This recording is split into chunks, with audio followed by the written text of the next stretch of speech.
तो हम पढ़ रहे थे बेटे अवकलन।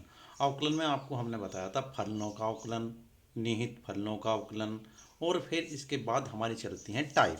तो उन टाइप के अंतर्गत हमने आपको पहली टाइप और सेकंड टाइप पर जो आधारित एक्सरसाइज थी हमारी 5.3, इसके बारे में बताया था। तो 5.3 एक्सरसाइज में दो टाइप है हमारी। एक तो फर्स्ट टाइप है अस्पष्ट फलनों का अवकलन और सेकंड टाइप है रूपांतरण विधि द्वारा फलनों का अवकलन। तो अस्पष्ट फलनों का अवकलन किस प्रकार किया जाता है, क्या मेथड है, और उनसे संबंधित क्वेश्चंस इस एक्सरसाइज 5.3 में हमने पढ़े। अब हमारी सेकंड टाइप चलेगी रूपांतरण विधि द्वारा फलनों का अवकलन। तो रूपांतरण विधि द्वारा फलनों का अवकलन, तो रूपांतरण विधि में कैसे फलनों का अवकलन करते हैं, एक तो इस बात को समझो और किस प्रकार किया जाता है ये भी। तो जो हमारे प्रतिलोम त्रिकोणमितीय फलन होते हैं उनमें कोष्टक में x के स्थान पर जब कोई बड़ी टर्म आ जाती है तो उन फलनों का अवकलन हम रूपांतरण विधि द्वारा करते हैं। अर्थात उन प्रतिलोम त्रिकोणमितीय फलनों को पहले सरल कर लेते हैं तब डिफरेंशियल करते हैं। तो सरल करने का भी मेथड आपको बताया था हमने कि जब कोष्टक में आपको बड़ी टर्म दी गई है तो x को आप इस प्रकार मान लें कि जो हमारा प्रतिलोम त्रिकोणमितीय फलन दिया गया है उसी के पदों में कोई सूत्र बन जाए। x को इस प्रकार मानने पर कि जिसमें हमें प्रतिलोम त्रिकोणमितीय फलन दिया गया है उसी के पदों में कोई सूत्र बन जा, तो फिर हमारे सम समंजक संबंध का सूत्र है, जैसे साइन इनवर्स साइन थीटा बराबर थीटा लिख लेते हैं, उन सूत्रों का प्रयोग करके उसको संक्षिप्त रूप में लिख लेते हैं और संक्षिप्त रूप में लिखने के बाद तब डिफरेंशियल करते हैं। तो ये था रूपांतरण विधि द्वारा फलनों का अवकलन करना। तो हमने आपको पहले जब प्रतिलोम त्रिकोणमितीय चैप्टर पढ़ा था वहाँ भी एक टाइप के क्वेश्चन आए थे कि प्रतिलोम त्रिकोणमितीय फलनों को सरल कीजिए, तो वहाँ भी इस बात का जिक्र किया था कि यहाँ जैसे हम सरल कर रहे हैं तो डिफरेंशियल में भी ये सवाल आएंगे। तो जिस प्रकार यहाँ सरल कर रहे हैं पहले हम सरल करेंगे तब डिफरेंशियल करेंगे। तो ये आपका था मेथड रूपांतरण विधि द्वारा फलनों का अवकलन करना। तो इसमें अब हमारे कुछ क्वेश्चंस हैं इस एक्सरसाइज 5.3 में। क्वेश्चंस नंबर 9 से आगे के जो हैं वो आपके हैं रूपांतरण विधि द्वारा फलनों का अवकलन करना।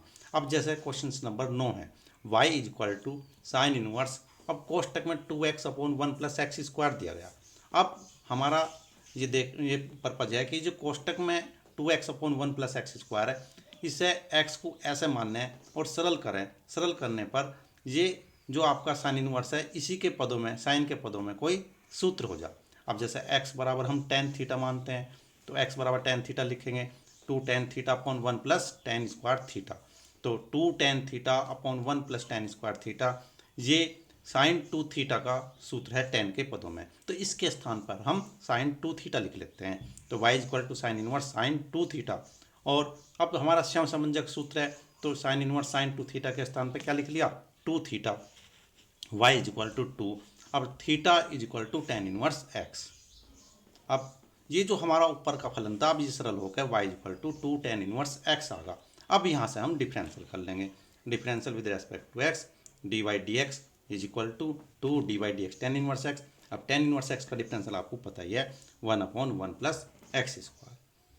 इसी तरह से क्वेश्चन नंबर 10 है y is equal to ten inverse कोष्टक में 3x minus X cube upon 1 minus 3x square. तो कोष्टक में जो टर्म दे रखी है हम x को ऐसा मान लें कि टेन के पदों में कोई सूत्र बने।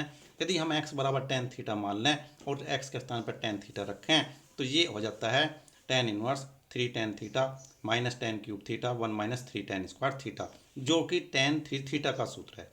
टेन इनवर्स टेन 3 थीटा बराबर 3 थीटा। अब 3 थीटा की जगह टेन इनवर्स x। अब यहाँ से फिर हम डिफरेंशियल कर लेते हैं। इसी प्रकार हमारा क्वेश्चन नंबर 11 है y is equal to cos inverse 1 minus x square upon 1 plus x square. अब यहाँ भी हम x को टेन थीटा मानते हैं, 1 minus ten square theta upon 1 plus ten square theta, ये आपका cos 2 थीटा का सूत्र हो जाता है।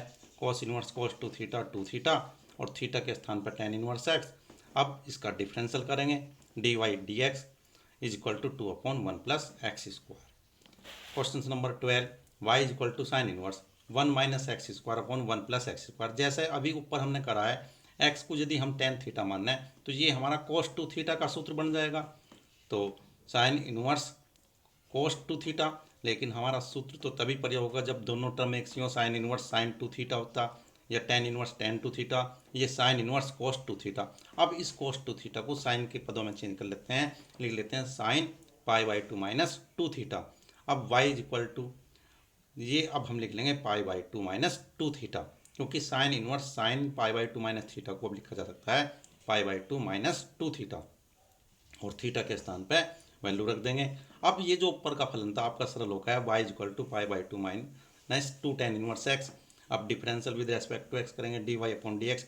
पाई बाई टू कॉन्स्टेंट राशि है, इसका डिफरेंशियल जीरो होगा, माइनस टू ऐसे लिखा, टेन इनवर्स एक्स का one upon one plus x square होगा। अब क्वेश्चन नंबर 13 है, बिल्कुल सेम है इसी तरीके से।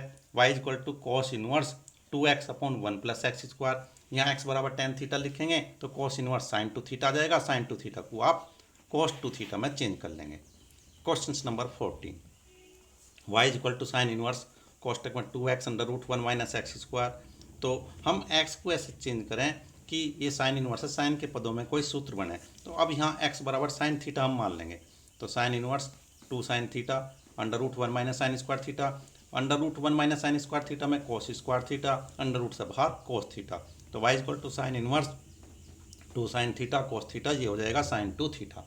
इसलिए y is equal to two और थीटा की जगह साइन इनवर्स एक्स, और इसका आप डिफरेंशियल कर लेंगे। Question number 15, y is equal to sec inverse one upon two x square minus one. तो यहाँ हम x बराबर कोस थीटा लिख रहे हैं, तो two cos square theta minus one, तो ये कोस टू थीटा हो जाएगा one upon cos two theta. इसको क्या लिख लेंगे, sec two theta. y is equal to sec inverse sec two theta बराबर टू थीटा, और टू थीटा की जगह cos inverse x, differential with respect to x, d y upon d x minus two upon under root one minus x square.